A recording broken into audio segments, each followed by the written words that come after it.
All right. Hello, everyone. Welcome to our school year internship. We're live streaming our showcase, and today's showcase is focused on social science research.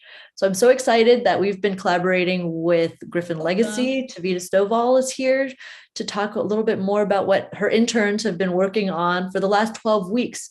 And I'm June Bea from Bea Group, and we have been working collaboratively with the Downey Unified School District for the last several years with regard to internships. And this is a virtual internship that we've had since early January, and now 12 weeks later, we are showcasing what the interns have been working on.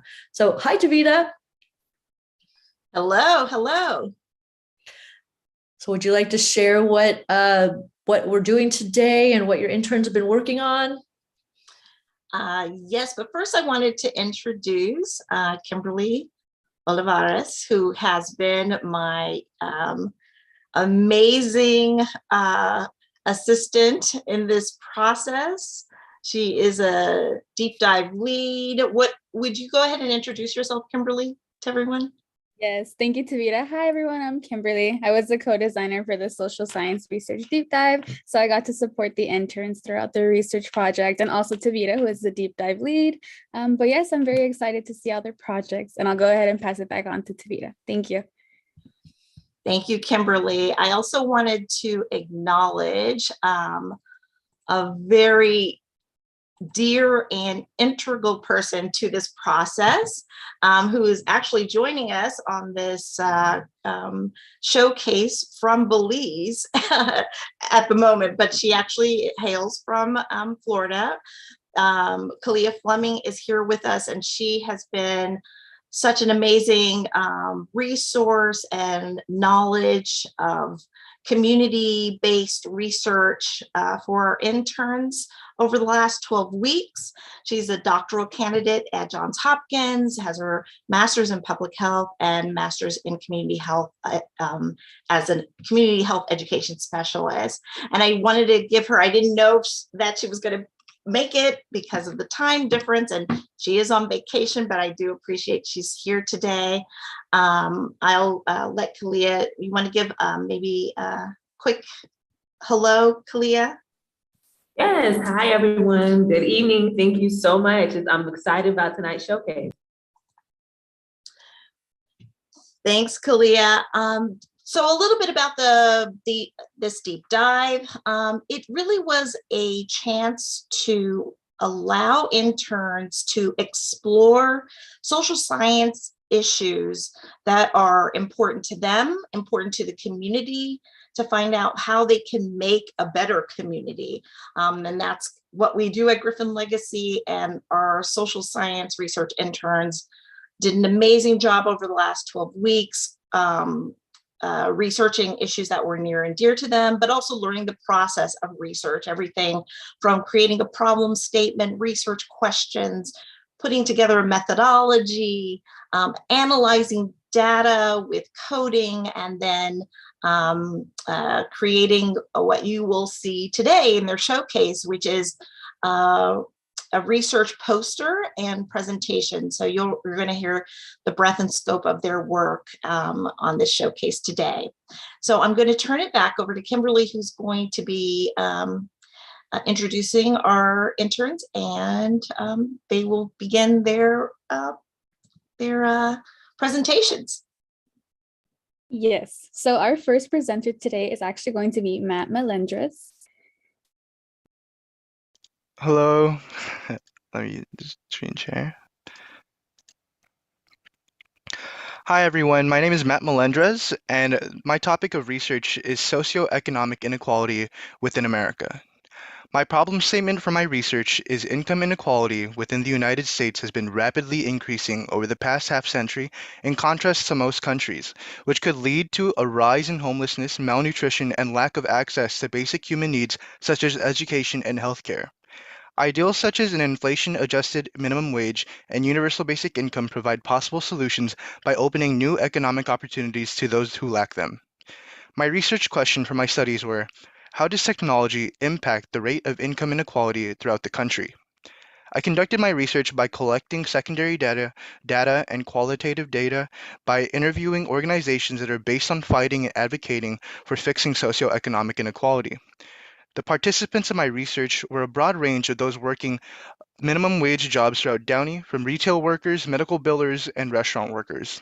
It also included those who worked within organizations that participated in advocacy for socioeconomic justice, one being Humanity Forward. I was also able to do my interviews via email and collect responses through Google Forms. I was able to collect my secondary data through Google Scholars and find incredible sources of the information through organization websites.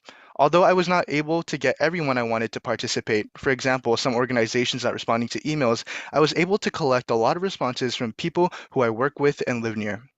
My research has shown that technology has played a major role in socioeconomic inequality, saying that automation has been playing a major factor in the loss of many jobs throughout the country.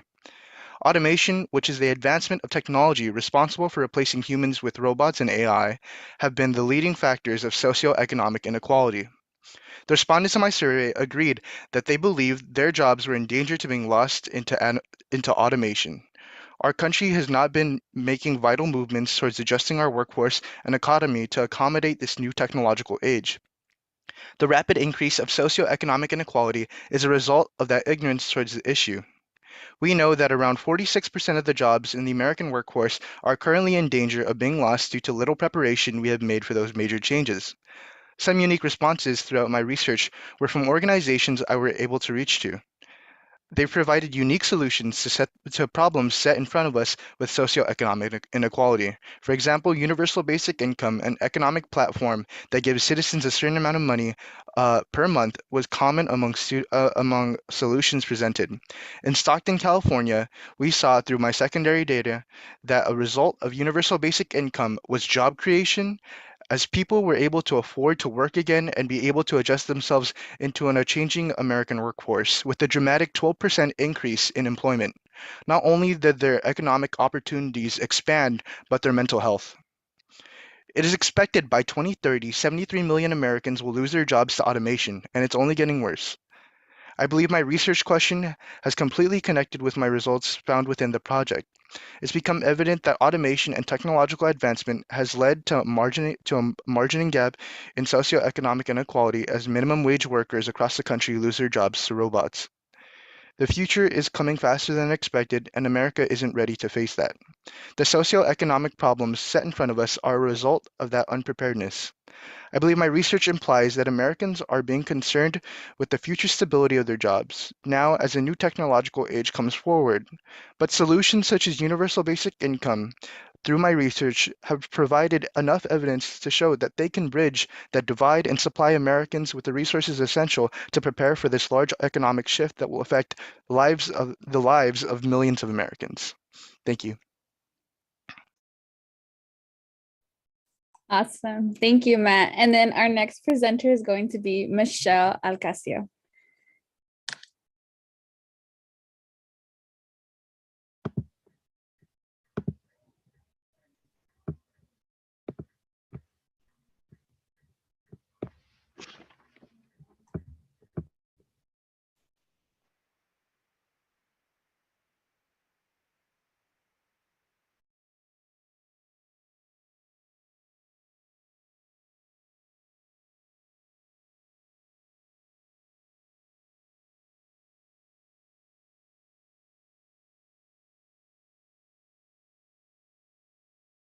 Michelle, just to let you know, you're on mute.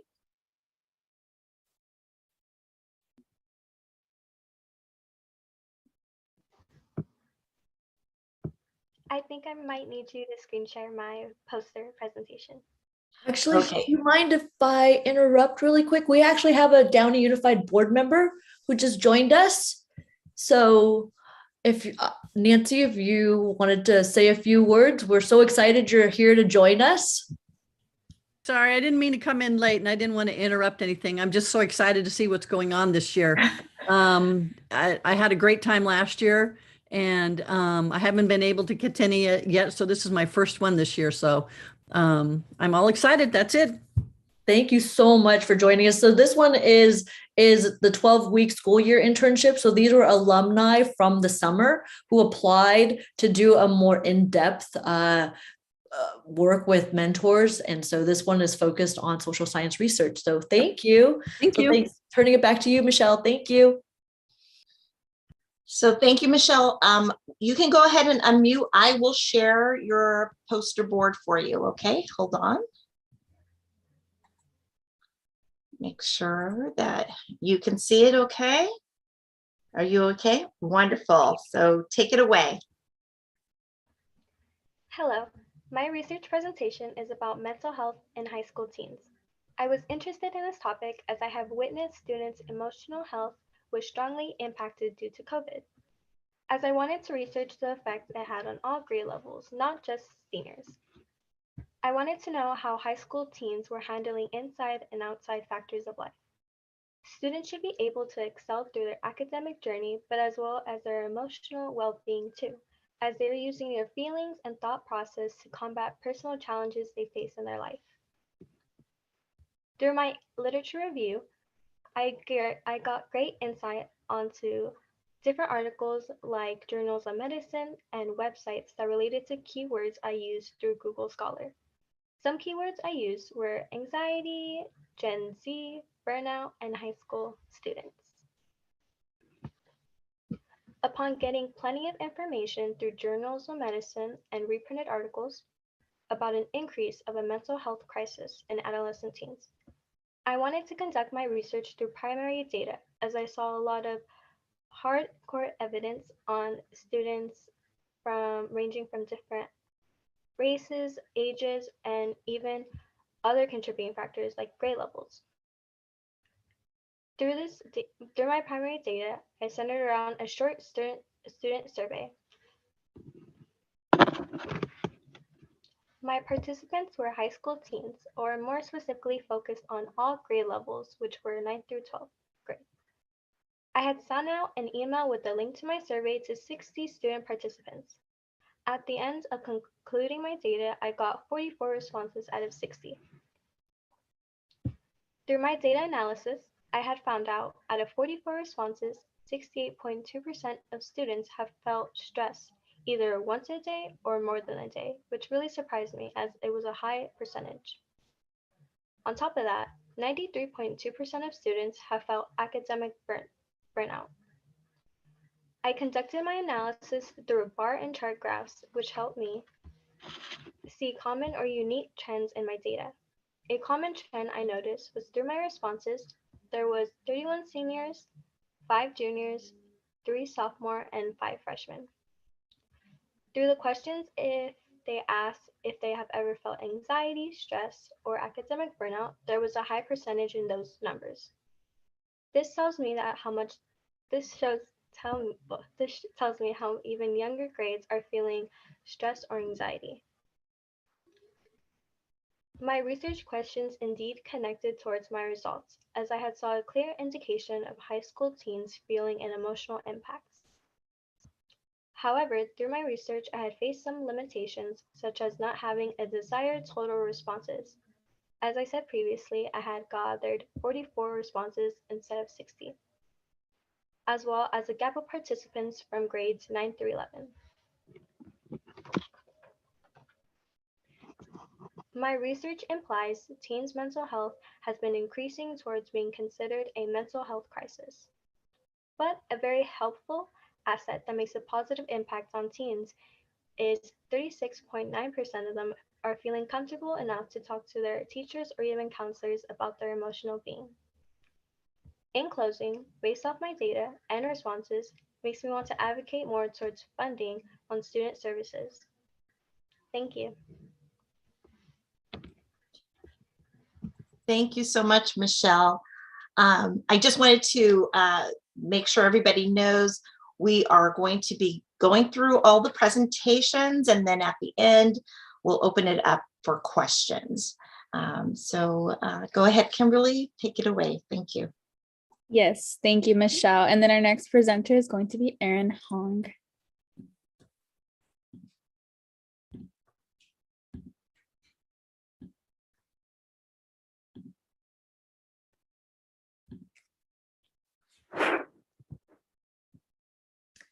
Alrighty, so hello everyone. My name is Erin Hong, and I'm going to be taking you through the outline of my research concerning pregnant women in the United States prison system. And my research specifically focused on the protocols, procedures, interactions, and dynamics amongst this marginalized population. So I'll begin by taking you to my introduction. And so my problem statement consisted of the US healthcare system broadly, and then I generalized and went more specific from there. And so I started off with a general focus on the US healthcare system and how it affects a large portion of the country. And from that group, I isolated the mistreatment and misdiagnosis of women in the medical field. And I wanted to challenge myself and went even further. And so I delved even deeper and discovered that there is a whole nother population who gives birth while being handcuffed. And so I wanted to focus on this not very talked about and wanted to raise more awareness about this population. So my research questions concentrated around the negligence within healthcare policies for pregnant incarcerated women, and also the negligence for the children born under their care, as they're not tracked. Tracking policies for them are not applicable at all. And the materials and methods that I used. So my research methodology underwent several transformations because I had to adapt to the lack of resources available for pregnant incarcerated women. And so for my primary data, I held a Zoom interview with Ms. G from the state of Georgia. And this allowed me to do a comparison research. So I did a case study and compared that with my secondary research, which I derived from my academic articles on Google Scholar. And my primary research tools were an interview and online sources. So as you can see here in the background, my online sources, specifically this is from the Journal of for the Underserved, focused more on the lack of nutritional needs being met, as well as the use of restraints for pregnant women.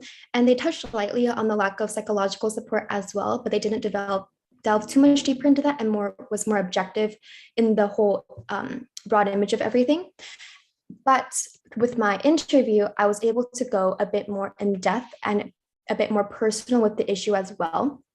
And so these are some of the questions that I asked Ms. G, and I included one of the answers for these questions. So based on the hundreds of women that she's worked with so far, this is a demographic that she has found, and that it's 23 to 25 years is the average age. 95% are Caucasian women, 98% has a drug-related charge, 78% has generational incarceration, and 96% don't have a high school degree or a GED, and their education normally goes up to the 9th grade.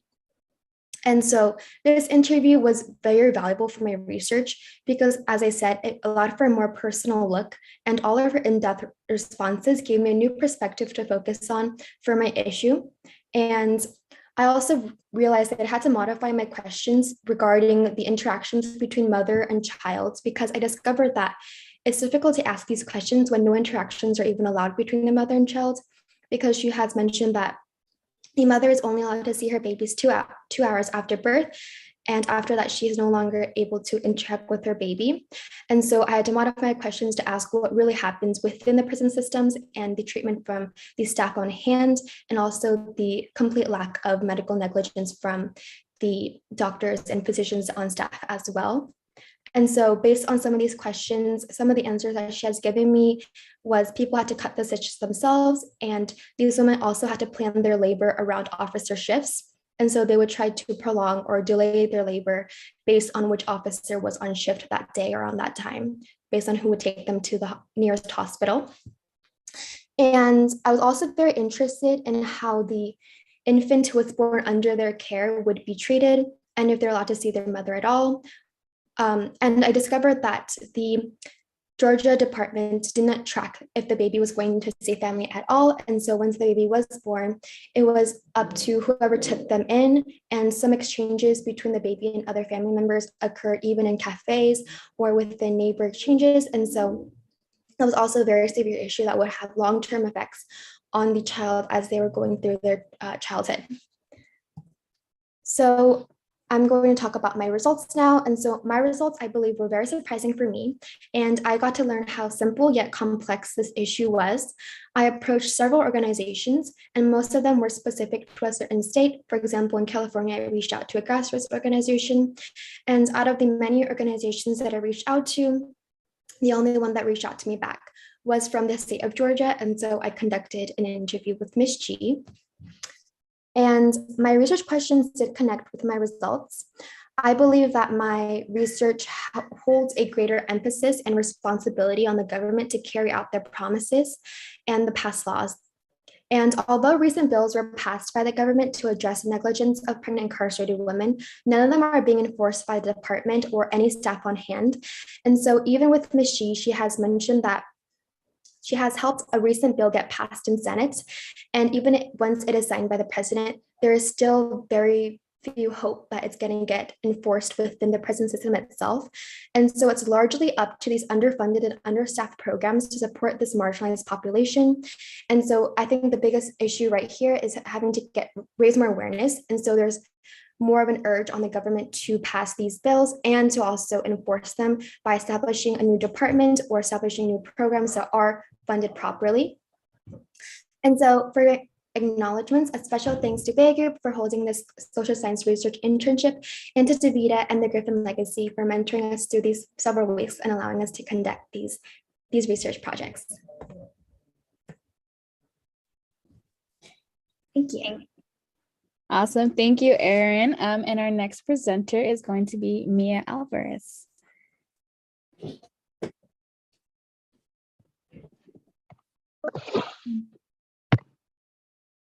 Oh, wait. Oh, my.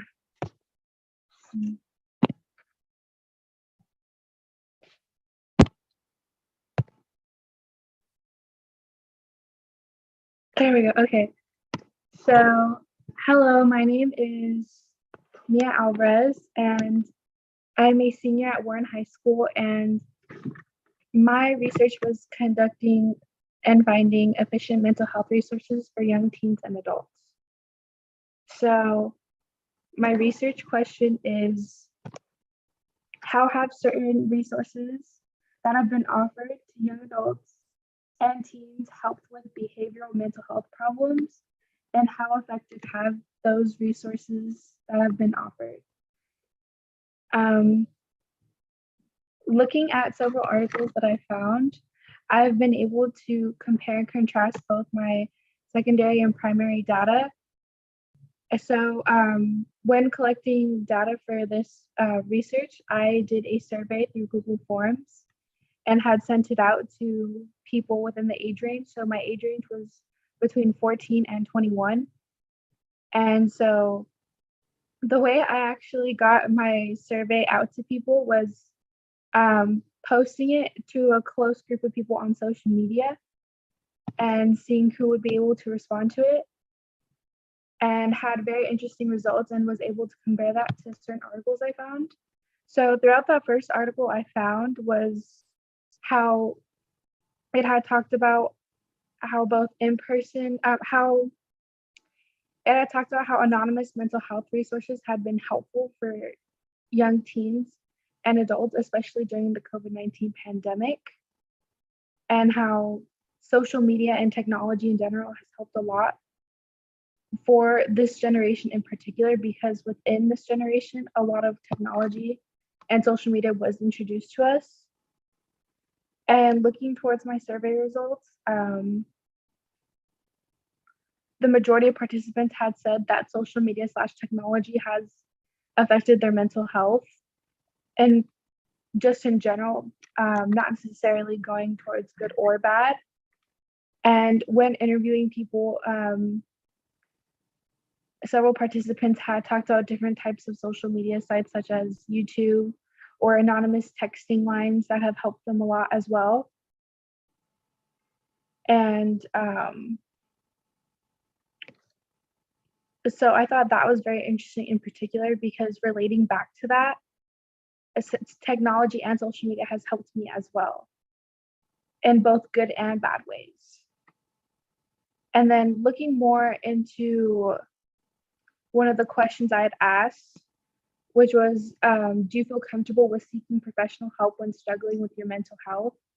And I had found that 65.2% of females and 34.7% of males had reported being comfortable with seeking professional help, showing that more women than men had felt more comfortable when seeking professional help, and had also found an article relating back to that on how there was gender differences in teen willingness to use mental health resources, and saw that there was a 95% more likeliness for girls to reach out more than boys when asking for help. And when also looking at the age range for the data I collected, I had found that the majority of my participants were between 17 and 18 and were juniors and seniors in high school. Also, relating back to how people's mental health was during the COVID-19 pandemic, according to the World Health Organization, there was a 35% increase in mental health hotline calls. And instead of reporting about problems we would all usually have in our everyday lives, such as problems within relationships and finances and other situations that might happen, many people had reported fear and loneliness because of that, because of being quarantined for such a long time. And I was also able to find out from interviewing other participants as well that with going back to social media, it had helped a lot of young teens throughout the pandemic as well, with whether that was anonymous text lines or mental health hotlines, or just social media apps in general and creating content. Overall, I found that online mental health resources have been as sufficient as in-person mental health resources, and it has successfully grown throughout the pandemic as well, and that it could be used in place for in-person resources. And that's it. Awesome work, Mia. And then our next presenter for today is going to be Mary J.D. Yulo.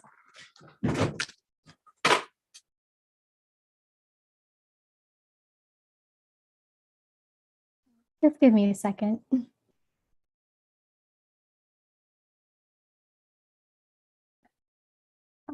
You guys see the poster board?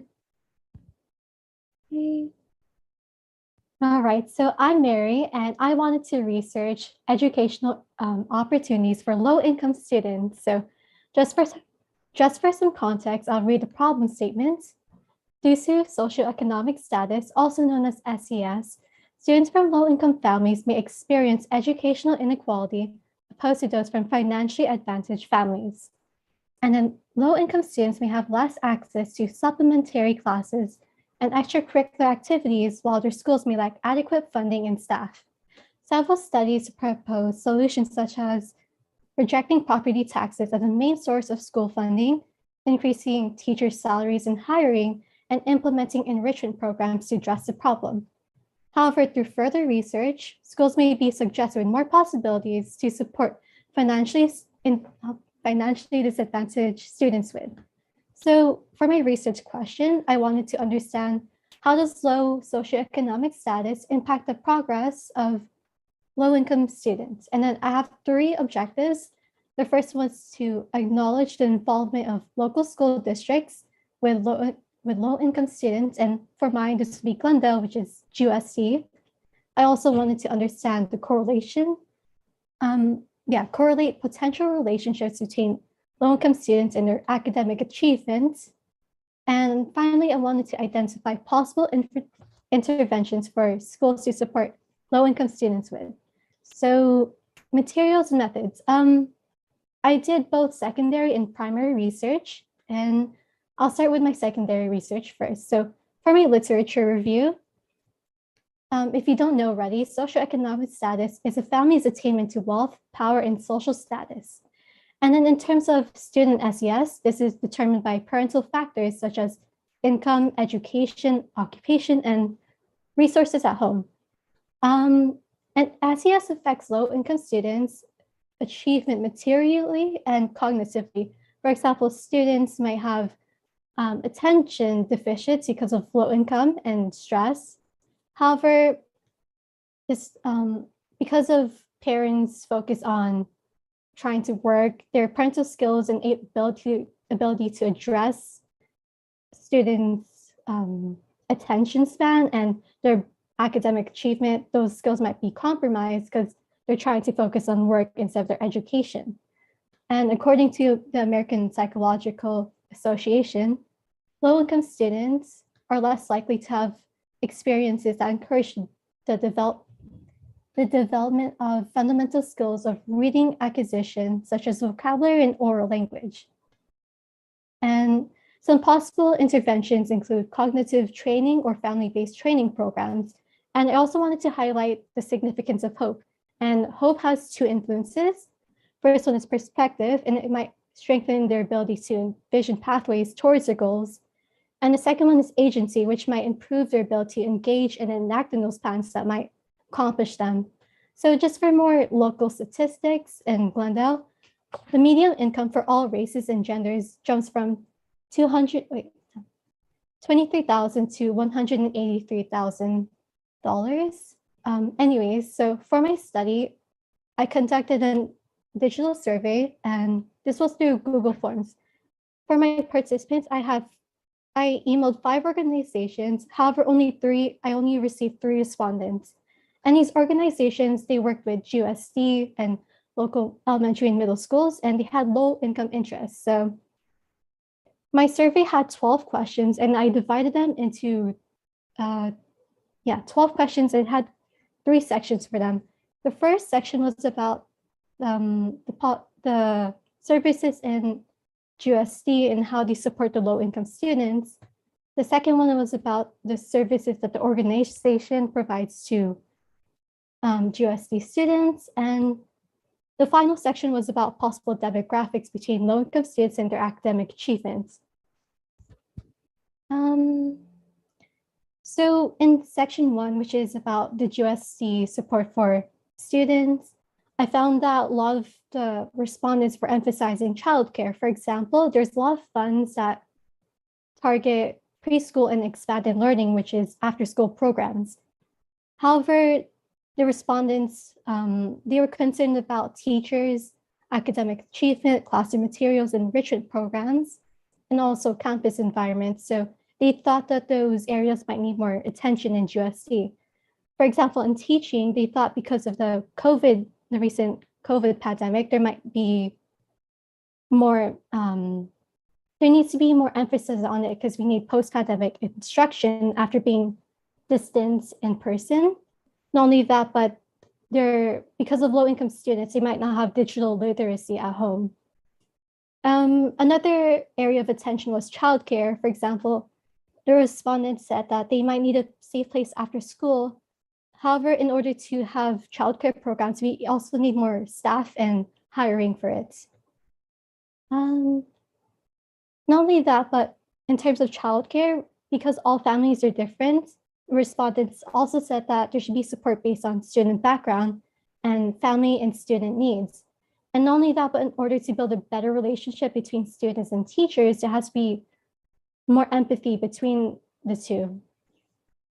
And beyond schools, one respondent also said that this district has to increase staff hiring and paying, and also utilize the available funding for more childcare programs. Anyways, on to section 2, which was about the organization services. There's still more emphasis on childcare. For example, based on the respondents' answers, they wanted to continue to change educational equality in GUSD by promoting more expanded learning culture, for example, after-school programs. And also because of the pandemic, they also want to provide more technology and outreach for families for those who don't have access to it or with little digital literacy. As for Section 3 and any potential demographics, only one respondent provided them, and they said that low-income students have lower language arts and math performance according to the CDE, which is the California Dashboard of Education. Anyways, as for some figures, this is on the right side of my poster board. The first one is about some GSC areas of attention, and this includes teachers, academic achievements, enrichment programs, and campus environment. And then the second one is about some areas that are addressed to the organization's services, and this includes funding, academic achievement, and enrichment programs. And finally, for my third figure, this is just rating how successful that these services are utilized by low-income students.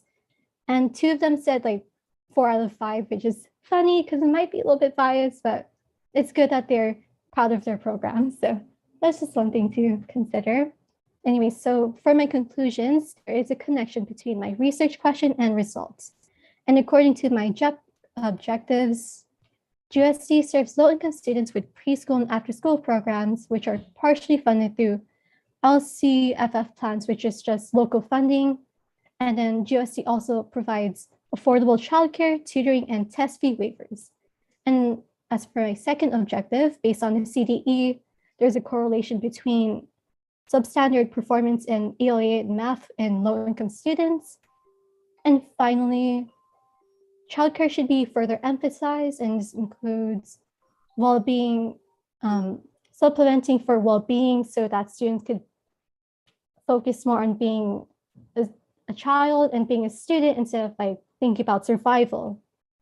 Anyways, so for my implications on the research, course, assets and resources in GSC exists, and this includes funding towards low-income students, expanded learning programs, affordable childcare, tutoring, and test fee waivers, as I mentioned earlier.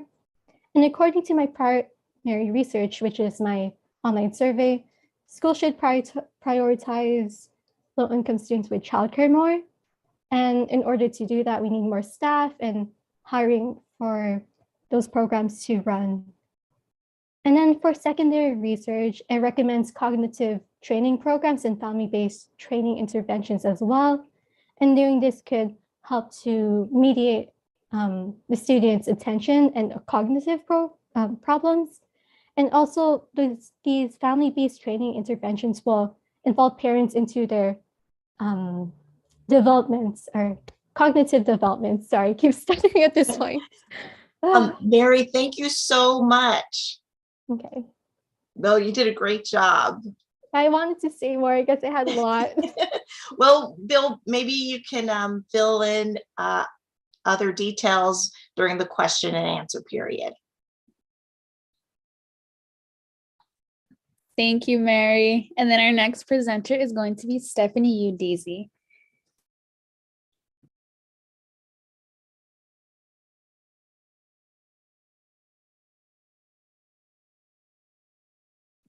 Savita, if you don't mind, could you help me share it? Hold on, let me see where yours is.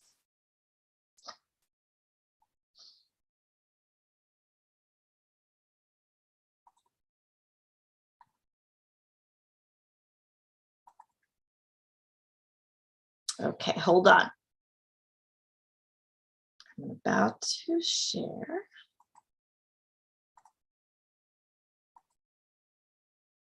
Can you see that? Stephanie, are you able to see your poster board? Yeah, I can see it. Wonderful. Okay. Okay, so hi, my name is Stephanie Udese, and my research topic is on the homeless population in Los Angeles. I chose this topic because homelessness has been a serious problem facing LA County for 4 decades, and the numbers have been increasing exponentially since 2020, as the population consists of domestic violence victims, the mentally ill, children escaping abuse, and veterans. I conducted this research using over-the-phone interviews with surveys focused around my research of would home ownership encourage fiscal responsibility in employment and other economic liabilities within the homeless population in LA. And out of the 10 organizations that I reached out to, 4 responded, and with the data I received and analyzed, I've come to find that having a home is an irrelevant issue when dealing with fiscal responsibilities in employment, as well as other economic liabilities, because it's a more complex issue than that, as people often end up without a home due to domestic issues, as well as economic challenges. I did get plenty of broad and vague responses, causing me to ask secondary questions, but I do think that this is probably due to confidentiality reasons and protecting their clients' information as well as personal. So from our results, one organization mentioned that some homelessness passes on from parent to child. So when dealing with these economic challenges, it's pretty tough to get out of, and their child ends up having to grow with the same issues. And that can often end up leading with them with social issues, like interacting with other kids or anything. And as well as attachment issues. One organization did tell me that they often have attachment issues as they feel they could have like gotten a better life, I guess you could say, or a better turnout. And another organization said that in order to help encourage a stable lifestyle, that they do case management and teach them how the system works, just to broaden their information, what they know about the system, either to help them get out of the situation that they're in, or just to give them like academic resources that they're not often open to anywhere else. 2 out of 4 of the organizations believe that race does not play a factor in this population, while the other 2 believe that's the opposite. And I found that really interesting because when I looked at the demographics before conducting interviews, it showed an even variety of races. So that was really interesting to me. And so I guess it also depends on what area of LA they're dealing with, as in you could probably say that race is like, it depends. Sorry about that. You could say that in different areas, there's probably more Black people or more Hispanics or more white Asians in different areas of LA.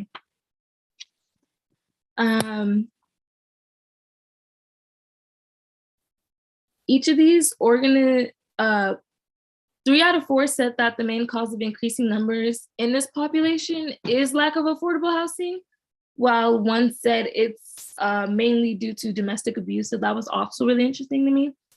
Each of these organizations believe that besides homes and or money, mental health resources are needed for the homeless population. And some of the questions that I asked was, what do you believe to be the main cause of increasing numbers in the homeless population? Do you believe race plays a factor into the population? Besides homes and or money, what resources does your organization think this population is in need of the most? How does your organization help encourage a more stable lifestyle for the LA homeless population? What are the main resources people come to find from your organization? And with help from your organization, where do you see the spike of the LA homeless population 5 years into the future? And for that question, majority, 3 out of 4 of the organizations said that they don't think that it's gonna go away 5 years into the future, but their goal is to reduce the homeless population numbers by 50% 5 years from now. For my literature review, I have domestic abuse, which is a pattern or behavior in any relationship that is used to gain or maintain power and control over a partner. Economic challenges, which can be defined as issues concerning money, industry, and or society. as well as fiscal responsibility, which is an ability to balance between government spending and taxes. While I was conducting my research, what I did find pretty cool was one organization said that in order to contribute to a stable lifestyle, they do offer shelter. And when there's not enough of that, they do rent out hotel rooms just to give them comfort. Or when there's not a lot of that, because some are nonprofit, they offer like tents and as well as packages that comes with cleaning little like little cleaning packets or toothbrushes, hygiene supplies, just stuff like that that can keep them comfortable as well as clean. Overall, I thought it was pretty cool and interesting getting to have an insight on this vulnerable population. And I would like to thank my peers as well as Tavita and Kalia for offering me support as well as more information in order to get these data ready for this presentation. Thank you. Thank you, Stephanie. Let me see. Our next presenter, give me a moment. I just gotta see who's on the list. Zayana, would you please do us the honor of presenting your research? Yes, of course. Is it visible? It's coming. Hold on. There, you got it. Oh, okay. Sounds good. Hi, everyone. I'm Zaya Serrano, and I chose a topic on the financial strain of IVF and how it can lead to an uneven and unjust distribution. I chose this topic because biotechnology is constantly growing, and there's a lot of ethical questions that are rising from it. So to begin, my research question is, has IVF technology prices led to unjust distribution of reproductive materials? Just a bit of my abstract. As biotechnology has been increasing, building your own child is no longer a figment of imagination. Technologies such as IVF allow for editing human DNA to change phenotypes or the chances of getting life-threatening diseases. This can also be done with less technology-invasive ways, with the selection of sperm or egg donations. However, ethical questions have arisen as the new technology comes with a heavy price tag, meaning that it can only rest in the hands of a higher socioeconomic class. This problem is a problem that leads to unfair distribution of reproductive materials.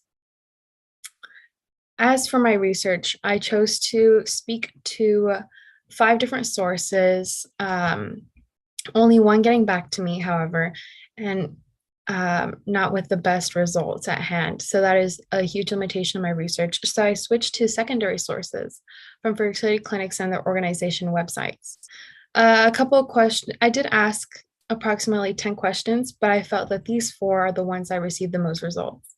My questions go as follows. What is the cost of IVF? How many rounds of IVF do patients typically go through? What are the main concerns of patients interested in IVF? And how do these concerns impact people by their income?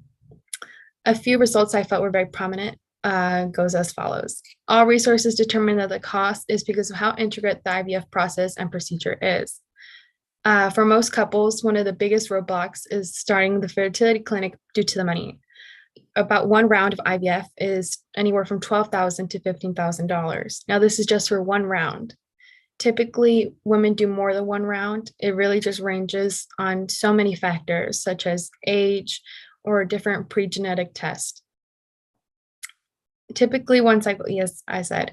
The main concern for patients is not necessarily the finances, but the procedure itself. It's really intricate and it's a really risky procedure. So the main concern is the person itself rather than the money. Only one of my sources addressed the financial concern and also stated that the financial strain can lead to large amounts of debt, depression, and in many cases, divorce. One of my sources allowed this very nice graph here to show what the biggest risk and concern for patients when it comes to IVF. So severe hyperstimulation, moderate hyperstimulation, hemorrhaging, and infection. Now, I do believe that there's not a lot of information based on the financial strain of IVF, not necessarily because it doesn't cost much. Of course, it costs a lot, but I think it's because it's such a newer technology coming to the forefront that I think that people are more concerned with the procedure itself than the financial, especially since it's been in the news a lot with the whole buzzword of designer babies. It's become a really ethical issue.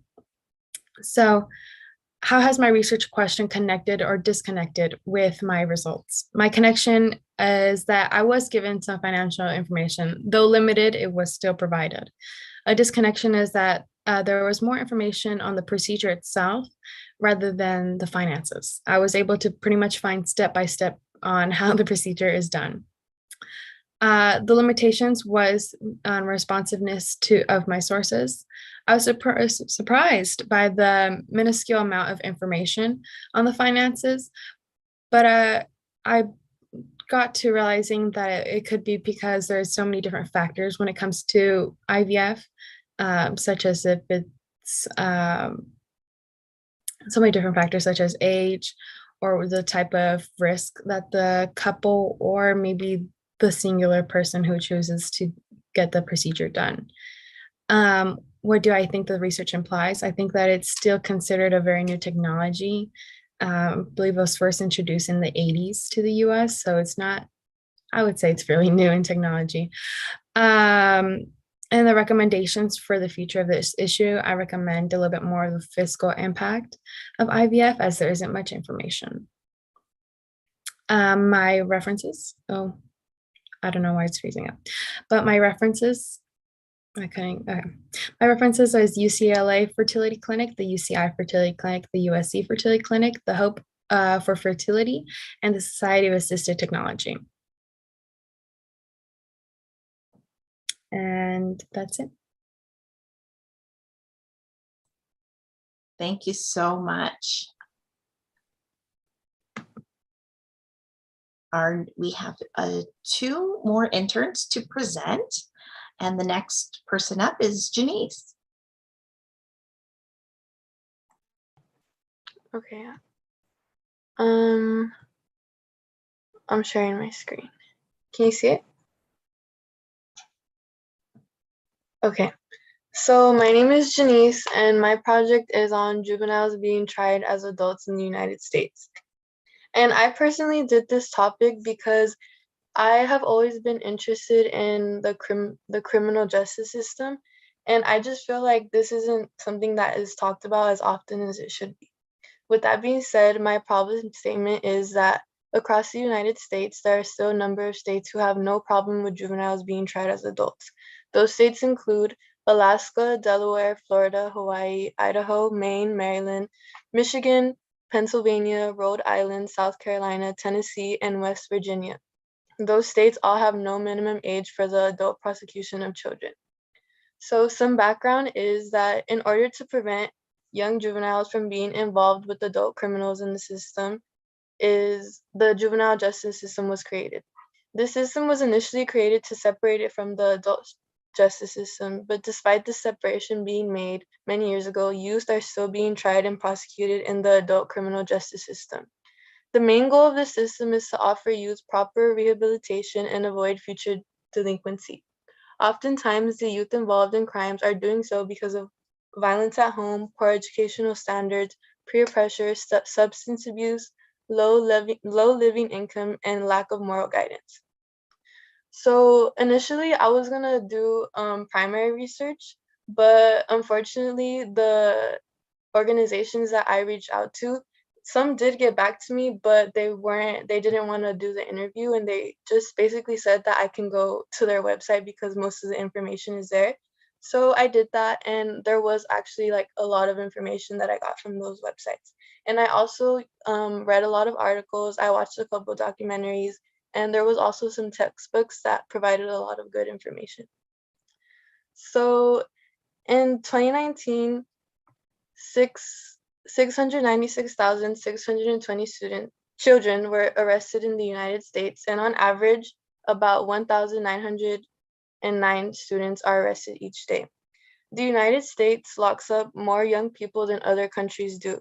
And in this chart, it shows us like about how many in the first chart, it's 2017. So that just shows us about how old each kid was and how many were in juvie.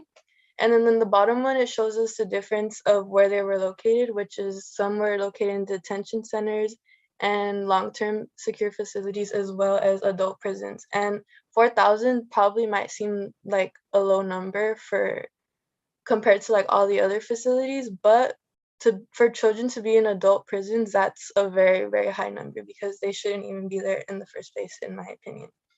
And these are some steps, the stages to the juvenile justice system, which is delinquent behavior, referral, intake or diversion, transfer, waiver, detention, adjudication, disposition, and juvenile corrections, including probation and residential custody and aftercare. So I highlighted transfer and waiver because that's the step where they would eventually transfer them to an adult prison based on the crime that they commit. And I personally feel, as well as the organizations that I researched, that this should be completely taken out because juveniles shouldn't be put in the adult prisons.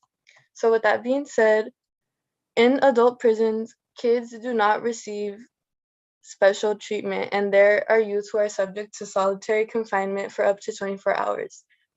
Research has shown that this transfer that they do does not reduce rates of subsequent justice system involvement, and studies have also proven that it leads to worse and harsher outcomes.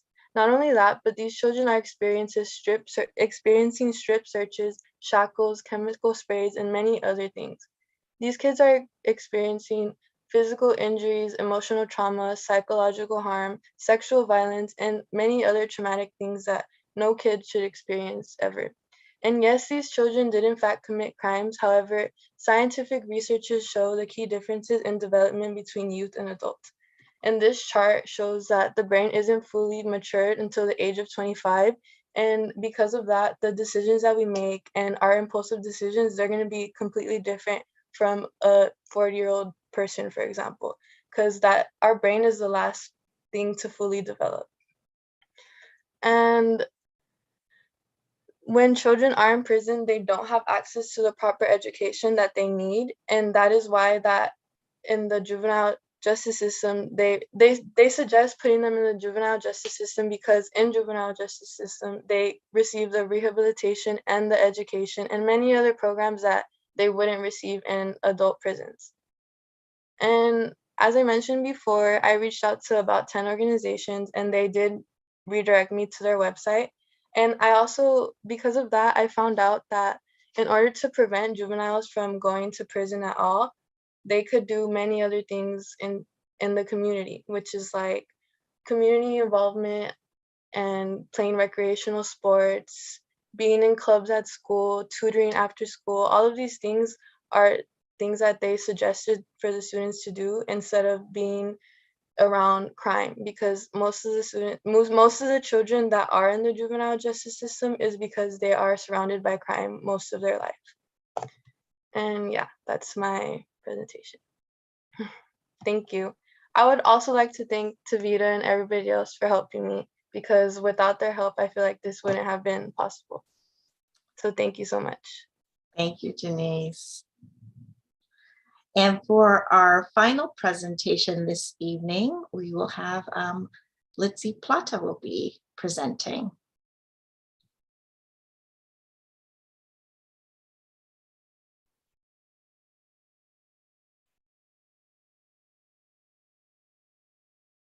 Are you with us, Litzy? I am. No worries. Just want to make sure.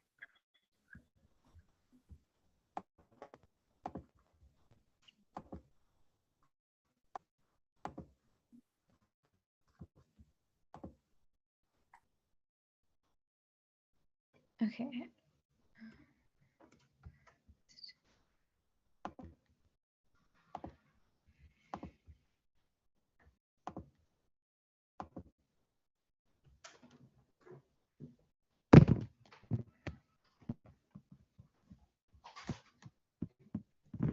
Okay, sorry about that.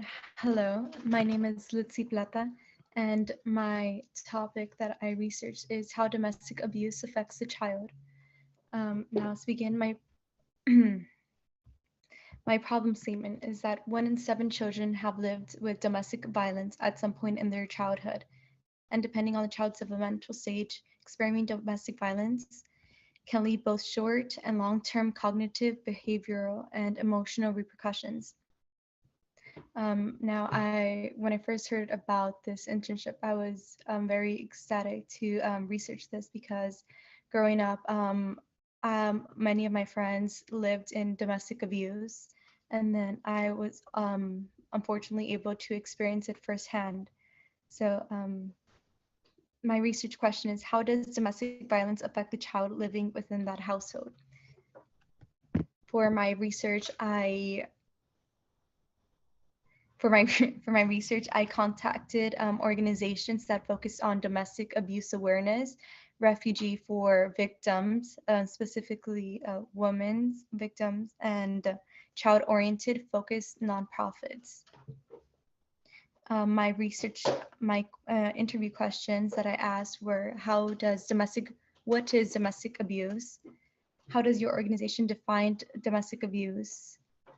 And what words are requirements for the organization to be considered domestic abuse? How often do people living in domestic abuse reach for help? And how does your organization help the children that are living with domestic abuse? As a result, I contacted 10 organizations, both nonprofits and government organizations, and I was unfortunately, I heard back from 3, but 2 of them were organizations that were referring me to a different organization or a different website that they thought would be more helpful than that they would. So at the end, I was only able to interview 1, but it was a good one. So I was able to interview Ms. Candy Lewis, who is one of the commissioners for human and civil rights for the LA County. And I was able to speak to her on her nonprofit, the Positive Results Center. So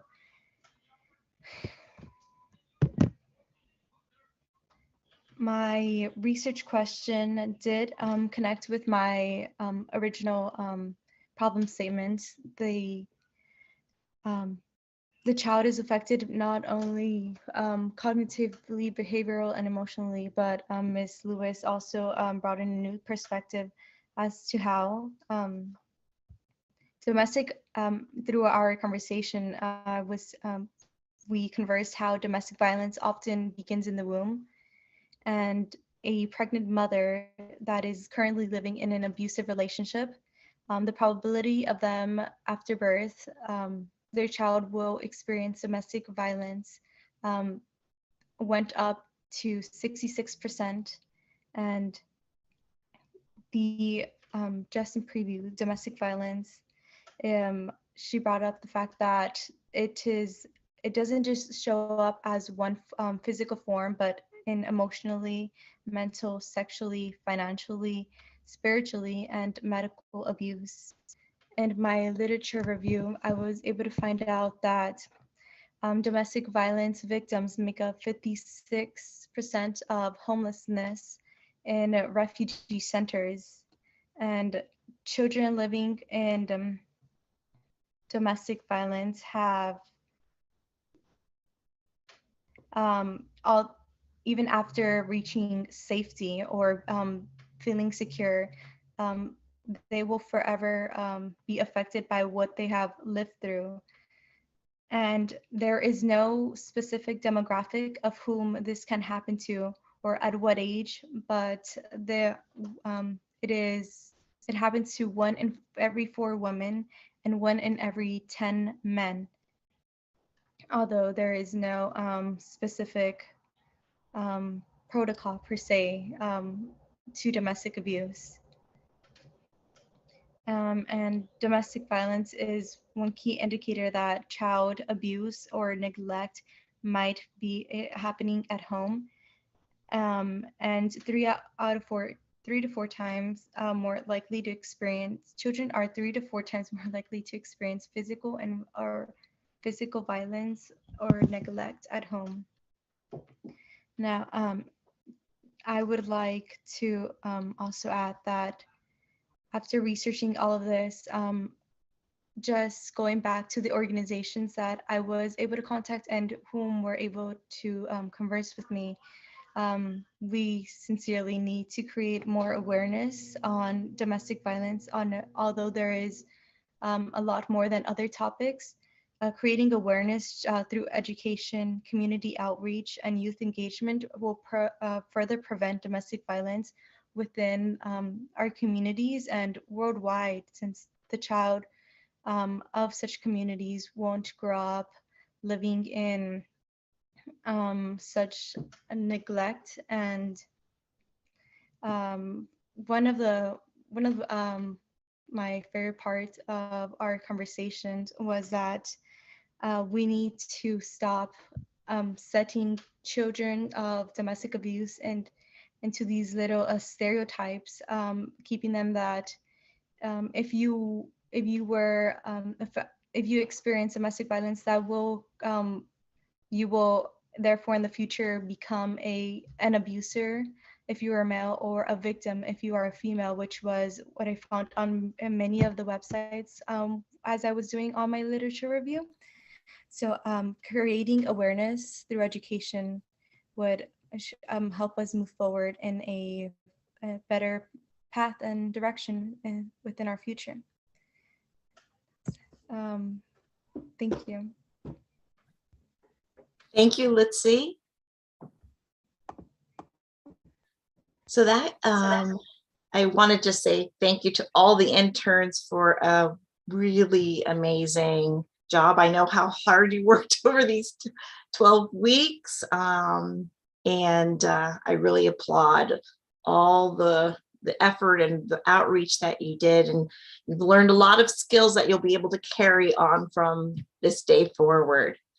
So with that, I'd love to open up for questions, and please feel free to ask our interns what you would like.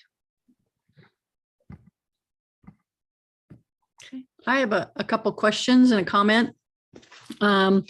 First of all, very, very interesting topics and very powerful topics that you all chose.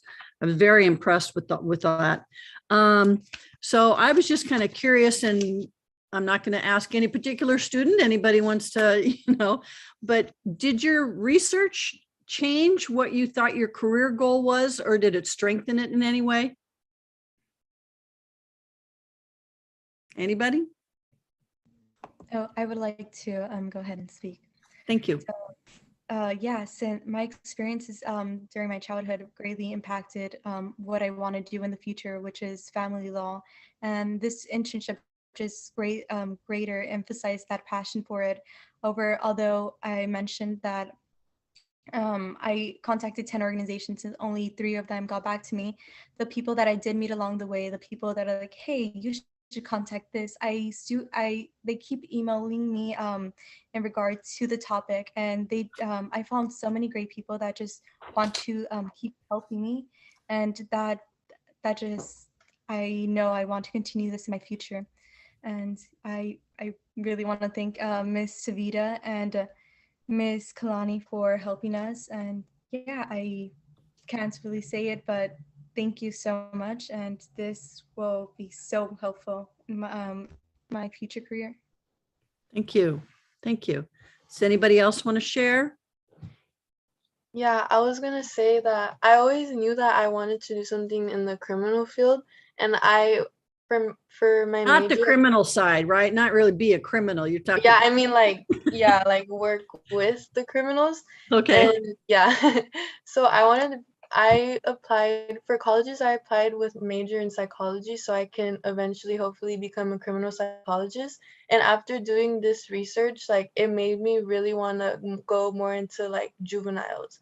So I would want to be like a criminal psychologist, but for juveniles because of this. So that's why, like, I feel like if it wasn't for all the extra research that I did, I wouldn't have found out all the information I did, and I wouldn't have like really wanted to explore more in that field. Oh, good. Thank you. That's really great. Thank you. And so I have another open question. I know during your research, you all learned a lot about the topic you chose. Can anybody tell me like one or two items that they were really surprised to find out about? You know, anything in the IVF or anything like that that you were surprised when you did some more research about any of the statistics or the effects or anything like that? So I'll go because you mentioned IVF. So I wasn't a little bit too surprised because I had already taken a like torts law class over the summer. So I already had an idea of about kind of like the unfairness of distribution of IVF and just kind of the price range of it. So I had a little bit of an idea, so it wasn't much of a surprise to me. Okay. Okay. Anybody else want to share on either question? Okay, great job, everybody. That 12 weeks, that was a lot of stuff to put together in 12 weeks. And I'm very glad for all the persistence on getting, you know, your information from people that you contacted. That was very good. Thank you. And this was amidst college applications and they're all seniors. Yeah. Oh, I know. This is crazy time. I'm curious in this. So you're all alumni of the summer. So I'm just curious if you could build on what you experienced in the summer and what you took into this 12-week experience. If there's any stories you want to share about that. I'll go actually. So it was actually this internship, well, not this one exactly, the summer one, that kind of introduced me a little bit more into bioethics because that never occurred to me. But I think this internship really drove home the reproductive health aspect of it and how I enjoyed that. So I'm looking into whatever college I end up at, seeing if I could double major or minor in something having to do with public health, health policy around that arena. Very good. Thanks, Diana. I'm curious, did you have any biomed in school? I'm actually in AP biology right now. So, but no, I since it was barely during the summer going into my senior year, I didn't really have much interest in like bio or biomedical. So this was the only thing I could jump on. Mm-hmm. Awesome. Anyone else want to share? I think going back between the summer internship and the internship now, I feel like it was a whole different experience for me because during the summer internship, I was in the digital marketing deep dive, and now I'm in the social science research deep dive. So it's like two totally different topics, and the amount of time it took for each one is totally different. And seeing the results for both of them and how they both came out good, but like how much time it took for each one, I'd say within this internship, it took more time than the summer internship because of the difference between the two topics. And just seeing the different ways of researching and making this project was just really surprising to me. With all the I'm sorry. Go ahead, Tavita. I was just going to say, with all the internships or all the interns will find out soon as they've just done a crash course in statistical research. So you're going to have a bit of a head start, whatever your path is going forward. And the nice thing is you can say that you've actually worked on a research project. Mm-hmm. So I want you all to kind of hold that as something that is valuable in your portfolios now.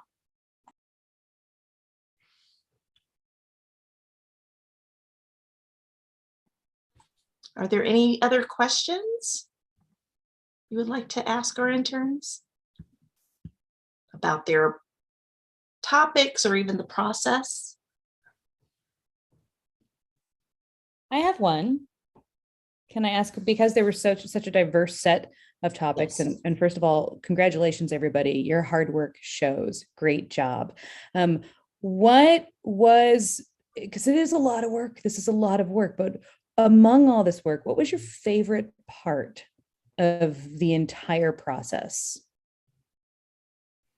Going back to like my favorite part of the process, I think giving out my survey and like making my survey and seeing how many responses I was getting, I think was my favorite part. And just just go back and keep checking like what people were saying. And I made a mistake at first because since it is supposed to be confidential, on Google Forms I had it accidentally set to collect emails. So I was like, oh no, and I had to turn it off. But just seeing everyone's responses I thought was really interesting, and like their written responses as well. And so I thought that part was really cool. I just have to say, Mia, now you know how we feel whenever we give you a survey. I'm always so excited to see who's filled out the survey. So yes. Others who want to share? I would say my favorite would sorry, Stephanie. I would say my favorite is probably the interview.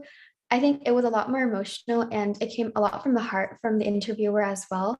And so it made me realize how much, even though the research itself was very objective and it consisted a lot of just going online and reading from these published articles, hearing it from someone themselves, from a first-hand perspective and someone who works with these women made me realize how much I love working with people in general and really touching base with these people who are affected by the community themselves to solve the issue, to solve the root of the issue.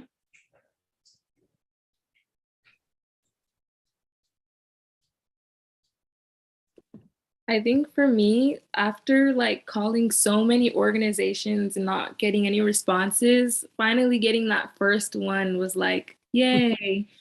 And like I could finally have like data to work with. And so I think that was my favorite part. And then even after that, I started getting more callbacks. And so just getting the calls, like I was like a sense of relief. And then just getting able to fill out all my data already, that was good for me.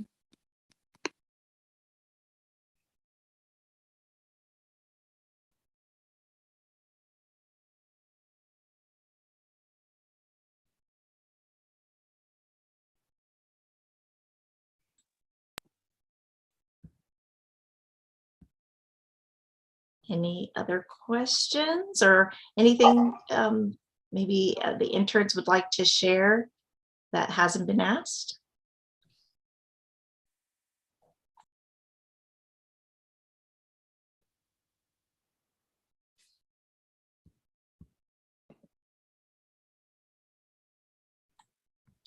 So I'm going to ask a question and I'm going to kind of put the people who did some of the school based research. What are some of the, I know you talked about recommendations.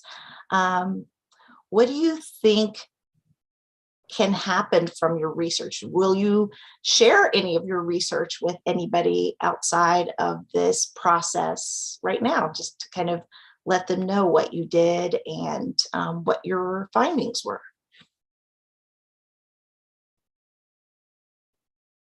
So yeah, you're asking about how this research might be relevant to our careers in the future. I didn't want to like participate earlier because I was still thinking about it. I want to become an elementary teacher. It's kind of a humble thing, but I think it's necessary. And one of the interesting like concepts that was mentioned in my literature review, it should have been obvious to me, but it's the significance of hope. And then I mentioned earlier how it gives perspective and agency. And then in terms of educational equality and providing equal opportunities to all students despite their family circumstances, I think hope is a significant factor as well. Like it's something I was like, oh, how do you say this? I always felt it, but I never like acknowledged it. And I think it's really important because, like I said earlier, despite where you come from, as long as you believe in yourself and take advantage of the opportunities that you find along the way, it's possible to make a living for yourself in the future. So I think that's something I really want to emphasize when I go into teaching.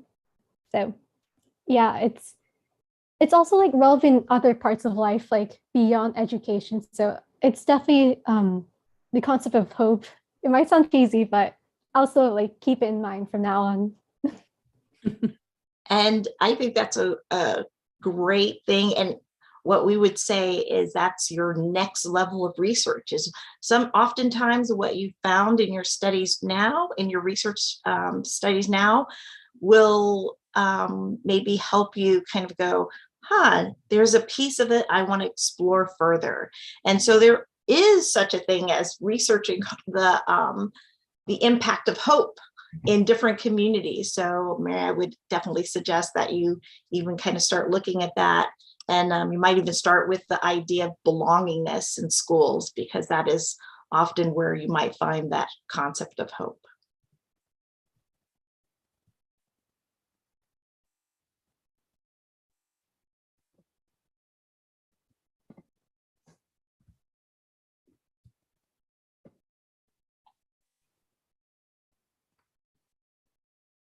Okay, so I think unless we have anybody else, final call to share or have a question, I think we will be concluding our time together. And I want to thank again all of my interns have been phenomenal. Kalia and Kimberly for being an absolute necessity. We had a very rigorous and in-depth deep dive. I want to thank the BEA group for just giving us the opportunity. It's been fantastic. A lot of hard work, and it's definitely paid off. So I want to thank everyone this evening, and I'll turn this back over to June or Barb. Yeah. I wanted to, again, thank you so much to our board member from Downey Unified School District. Nancy, thank you so much for being here. And if you have any words you want to share before we say goodbye. Not really. I think, like we've all been saying, I mean, this is a wonderful job that they've done, and it's obvious they've worked really hard to get their research and get those boards put together. And I'm amazed and proud. So thank you. Yes. And again, this is BEA Group has been so fortunate to be working with the Downey Unified School District for a number of years. And this is the first time we've done a school year internship, and the first time that we have built off of what we've done in the summer. And so this is our first time with seniors. And so for those who have been working with us as interns, you are the first group. And so thank you all for this. This is also our first time doing social science research. It came out of a lot of young people saying they wanted to go into psychology, so sociology, wanting to go into, we heard criminal justice, right? Law enforcement, law. There's a lot of research that goes in with a lot of that. I personally am biased. I am a researcher, education researcher. And so this is definitely something near and dear to my heart. So when I hear about surveys and now how you feel about creating a survey, there's so many careers that utilize this kind of methodology. And even for you to just understand about research and statistics and those things makes me super excited, because it's transferable. So anyways, thank you all. Thank you to Vita and to Kalia. And I wanted to do a little bit of a plug, because we still have 2 more showcases, because we have 2 tomorrow, and they are the final ones. We have game development. So working with our industry partner, Acapara Games, they will be at 4:00 tomorrow, which is Thursday, the 31st. And then we have our last one, which is personal genetics, at 5:45 tomorrow. So we are live on YouTube. And so please join us. And I wanted to thank everyone tonight. So we will see